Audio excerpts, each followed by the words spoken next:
Yo, we back to back type shit. Einstein's coffee, this shit's ass. Hey, it's the best coffee I can get on campus, bro. Unless I'm buying some fucking canned triple shot type Starbucks beat. Anyways, guys, I'm gonna talk about liberalism, drugs. That sums it up. So, as society's gotten more liberal over the past 5-ish years, we've seen a much bigger acceptance of drugs, drug addiction, and also just normalizing drugs, right? So I want to talk about, a lot of this is going to be about weed, and people claim it's a medication and such, and then I'm going to get into psychedelics a bit later. So, weed, the idea that it's medication, and just the normalization of smoking weed. It's not good, guys. I mean, I used to smoke a lot of weed, and to say that shit's a medication is retarded. That is genuinely. Hey, I'm allowed to say retarded, guys. I'm neurodivergent, so don't even at me, bruh. Like, come on. Someone commented, "You said women are bitches." He's like, "I don't even want to hear the video." I was like, "Okay, nice." Anyways, so this is kind of a more and more common phenomenon that I've heard from people, and they're always liberal. I mean, like, I don't think a really conservative person is going to be, like, really into weed. That's not very normal. I mean, some of them are, but, like, they don't really view it like that. They're just like, I'm getting high. Anyways, I heard Zerka say this. He's like, hippies are literally the people who started all this shit. So they were smoking crack in the 70s, and they're like, bro, I'm just trying to get high. He goes, you should replace getting high with escaping and see how you feel about it. And, like, it's a pretty good idea. But anyways, I don't think that to view this stuff as medication is reasonable at all. I mean, having a decent amount of experience with smoking weed, knowing a lot of people who smoke weed, being, like, from the Chicago area, and it's only white people, by the way, guys. I've never heard a black person say that smoking weed is their medication. They're just like, I fucking love getting high, bro, or some shit. They're never like, this is my medication, I need this to go out, you know? But really, you're just escaping. And, like, I think it's so horrendous to view that shit as a medication because A, you're fucking your brain. B, you literally have more depression and anxiety after smoking weed. Especially, think about this, you're using it as a medication, meaning you're likely smoking every day, right? Which a lot of stoners do smoke every day. That's, like, pretty common. Using weed as a medication, it literally increases your depression and anxiety. And on top of this, look at it from the cognitive standpoint. You're forgetting how to cope. You're forgetting how to deal with life because it's just a breeze for you. Like, you just escape every inch of suffering that you might have to deal with. And then, like, you're going to keep needing it more and more, right? It's like if I were to take a Xan every day. Think about this. If I were to take a Xan every day for 3 weeks, how do you think I would feel about my day-to-day after those 3 weeks? I mean, I've never done Xanax, guys, but I can guarantee you I'd feel like, damn, this shit's a lot harder because I'm adapted to taking Xans every day. You know? And it's like the same shit, bro. You're fucking escaping. You get a drug that produces dopamine artificially in your brain. You're going to stop producing as much dopamine. You get a drug that lowers your cortisol artificially. You're going to start increasing your cortisol when you're not having it, right? Like, that's just how it works. Like, literally. Think about it. That happens with alcoholics. That happens with nicotine addicts. Literally every drug. It's like that. Even antidepressants, it's like that.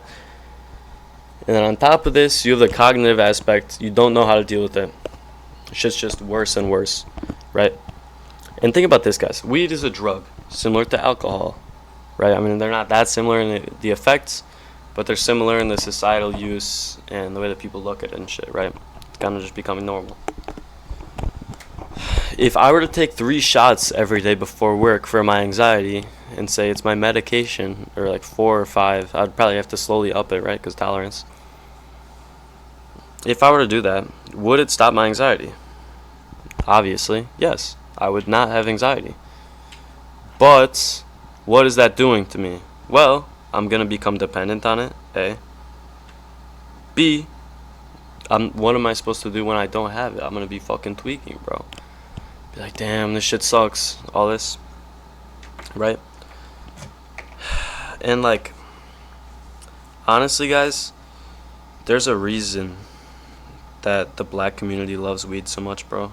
Especially like in the really broke areas. Because they're fucked, bro. They know that they're fucked. Like, they're just like, I'm not getting out of here. I need this little escape. To be taking that up as a not fucked person, you're just giving up parts of yourself. You're giving up parts of control over your life. You're becoming more complacent and just like, you're just gonna lose a lot. And like, this is what I noticed. When I stopped smoking weed so much, I became a lot more intelligent just because I'm stringing thoughts together day to day. And at first it made me mad. So I was like, fuck. I gotta like be conscious of everyone now. But now I'm like, damn, I'm fucking way smarter. And the complacency thing, I mean, it's like the alcohol thing. If I were to give you 6 shots every night, do you think that you're gonna be working hard in your day to day? You'll still be able to work, but it's not gonna be as hard. You're not gonna be as in tune with it. And I was talking to my friend one time and he goes, man, when I have a cart, it doesn't even matter what happens in my day, because I know I'm just gonna be high as fuck at night. I was like, damn. But that's true, guys. Like, when you're just escaping all the time, your day to day doesn't really matter as much.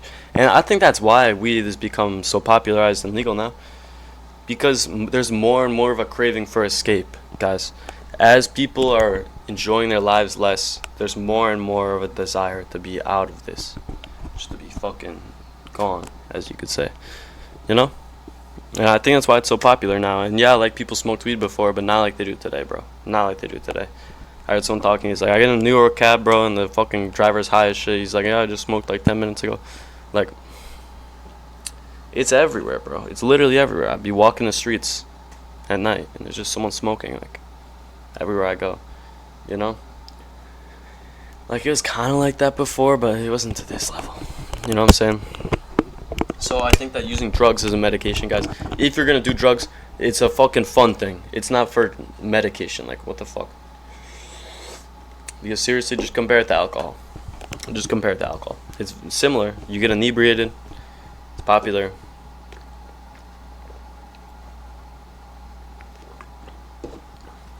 Ask yourself, would I do this with alcohol? You know? Alright. Now, next segment. Psychedelics. Psychedelic therapy. Thoughts, questions, concerns. Well, I can say this. Psychedelic therapy is not good, guys. That's the beginning. I mean, biblically speaking, this is sorcery to do psychedelics. You are opening up realms that God did not intend for man to be within. Within your hallucination. B, spiritually, right? People talk about meeting entities on psychedelic. DMT, there's literally like 8 entities, I'm pretty sure, or maybe 7, who knows, that people consistently see, bro. You're tapping into a different realm. This is real. Like, this isn't, like, a liberal's gonna be like, a liberal atheist is gonna be like, it's just hallucinations. Why are they the fucking same, bro? Why do they have similar messages, similar attitudes across the world, bro? That's not just a hallucination. The drug doesn't just, that's not random, right? These are like, there's something there, 100%, right? People on acid claim to meet entities. People on mushrooms claim to meet entities. I don't know about ketamine. But it's really common now that people will do psychedelic therapy. And here's the thing, guys. I knew a kid in high school who was like, he'd be like, bro, like, I learned so much from tripping on acid, bro. It's like, dude, I know so much. And he's fucking retarded. Like, I heard he just graduated with coke, actually, guys. So, 18-year-old. We actually graduated high school together, like, last year. But, it's just like I said in my earlier points, if you're gonna do drugs, do it for fun. Like, why are you fucking doing this shit? I'm gonna help my mental health. Bro, when you do this shit, here's the thing with drugs. When you do a drug, you unlock the cheat code, right? So when my friend does Adderall, he's like, bro, I'm gonna start doing this more often. Like, it made my work so easy, right? Same thing with drinking. When you drink, damn, it's so fucking easy to talk to people, bro. I can meet all these girls. It's the same shit, right? I don't really know anyone who's done Molly, but there was Nico talking about it, and he's like, I got Molly, and I had sex with a girl, and that was like the peak of my life, bro. I literally know I'm never gonna be as happy as I was for a $10 pill and like some fucking dinner, you know. That's all it took, and he reached peak happiness, right? So when you're doing psychedelics to help your mental, what is that gonna do? You're never gonna make that much progress ever again in such a short time frame, and you will always be like, fuck, bro, I could change so much if I do this again. And I think that's what happened with my one friend who like did all the acid and shit. He'd be like, dude, I'm like learning so much, I'm really changing my life and shit. And so he kept doing it because he's like, well, like, now I have this issue, so I want to fix this, and now I need to keep chasing that change, that high, right? I just think it's a horrendous way to view it, really. Like, I think it really should just be like, I'm just getting high for like party's sake, for fun, whatever. I never think that you should be pushing stuff out like this, right? And now we have the medical ketamine stuff. Here's the thing, guys. You're in a highly neuroplastic state, hallucinating, and you're changing your mental massively, right? These are heavily distorting your cognition, your understanding of things, right? So, like, I mean, it's very satanic, right? Look into old tribes. Look into who did ayahuasca, right? Look into who did these drugs. Native Americans, all this stuff, right? All these pagans that worked with demons and shit, and sacrificed children, killed each other, raped on the temple, right? All this stuff. So this is the origins of this stuff, right? Bro, this stuff about...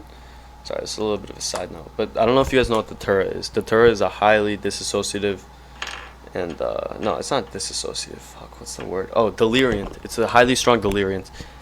And Native Americans, when they turned 16 or 18, they used to give the boy who's turning that age like a cup of tea with it, and like there were so many stories where someone would drink it and then they just wake up like naked in a field, like miles away, no recollection, right? But like these are the origins of people doing these drugs. It's ceremonial, and then they'd worship their pagan gods, demons. Anyways, guys, all this being said, when you do ketamine in a clinic, like, all these answers were within you before. You literally just didn't fucking have the willpower to draw them out of yourself. You didn't have the willpower to put yourself through thinking enough to find the answers. You know? Like, the drug isn't fucking showing you anything. The drug is just increasing your neuroplasticity, and then you draw an answer that you already had within yourself, and then it kind of puts it into place, right? Neuroplasticity is your ability to adapt your brain, guys, by the way. Glutamate, all this shit. Adaptation, right? So let's say your grandpa dies. Damn, I'm so sad about my grandpa, bro. Fuck. And then you do ketamine. A few weeks later, I've come to accept his death. It just accelerates the process of things, pretty much. That's what doing these drugs does. You're not realizing anything that's like fucking... That was... like... hard to get to, really, you know? You just didn't do it, pretty much. It wasn't that hard. You could have just sat for hours and thought. Yo, wait, close the door, would you? Hit the... You good? I'm recording right now. Nah, you good. It's just like, it's a horrible thing for society to be into, to be honest. Like, it severely messes with so much. And to get people into this stuff and just be like, it's whatever, guys. It's not whatever, bro. You're fucking doing ketamine. Like, what are you talking about? It's whatever.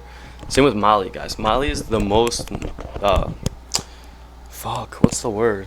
It's gonna destroy your brain the most. I can't even think of the word, bro. Neurodegenerative, I think. something like that. It's gonna destroy your brain, but like they're like, oh, this has positive effects on people in the coming weeks. Like, yeah, bro, if you get high with neuroplasticity, yeah, you're gonna feel better for the coming time. What happens to these people in like a year? We don't really have that many studies that are following these people for a long period of time because this is new, right? Like, the answer is that it doesn't change much, really. You're just gonna fall back into the same patterns. Maybe if you were taking Molly every 3 weeks for a year, yeah, maybe you'd be happier. You'd also be way stupider, you know. And those, ooh, bro, the next day, I feel sorry for you. Like, shit. It's degenerate, guys. I don't think that we should accept this in our society. I don't think that we should normalize this. Ruining lives, really, is what it's doing. It's horrible. But people love it. I mean, like, obviously, people love drugs. Just that more and more people, like I said earlier, are unhappy. More and more people seek escape. It's really what it comes down to. Like, that's it, guys. Happy people don't seek a need to smoke weed every day, sit at watching their TV or some shit. Happy people aren't gonna be taking ketamine, talking to a therapist. You know? It's true, guys. Let me say this. The way of Christ is never the easy way. It's always the harder option. You know? The easy, soft way is always that of the devil. Just eat the apple, bro. There's nothing wrong with this, right? The way of Christ is, you know, it's the harder way. And the good things in life, if you're an atheist, the good things in life are always gonna come through the hard method, you know. Fucking not giving in to temptation and desires and shit. And like, liberalism is all about living in the moment, bro. It is. But I think it's a horrible route to go down. When you're living in just a moment, I can do whatever. Society makes this stuff seem bad, but there's nothing wrong with it. Tell me how you feel when you're like 30 as a woman and unmarried. You fucked like 60 guys. Just tell me how it feels. Like, let me know how your husband is, if he likes his life or not. You know? When you live on the whims of the moment, when you live on your passions, your desires, right? I want to get high, I don't feel good. What does that do to your life? Not good things, guys. That's the answer. Not good things. Damn, I've been depressed lately, bro. I'm gonna do ketamine. Huh? What? You really just have to look at things historically, guys. That's really what it is. Look at how people have viewed these people that do this stuff for hundreds of years. It's not good. It's not good, guys. But the stuff about like the neuroplasticity and all that, imagine if you were to get high, you were to drink alcohol, and then you could keep some of the mind state that you were in, right? The happiness, the euphoria. If you could keep some of the ideas that you have within that state, yeah, you'd probably feel better, right? And psychedelics just have that neuroplastic property to increase in your brain. So, like, yeah, you'll feel happier for some time. Just that you're kind of degenerating your brain, degenerating your soul, and telling your body, like, we need this drug to do this, instead of just taking the harder way and fucking writing and shit. Literally just learning yourself and getting the ideas that are already within your head. You know? Alright, that's all, guys. Thank you for listening. Comment if you actually watch this.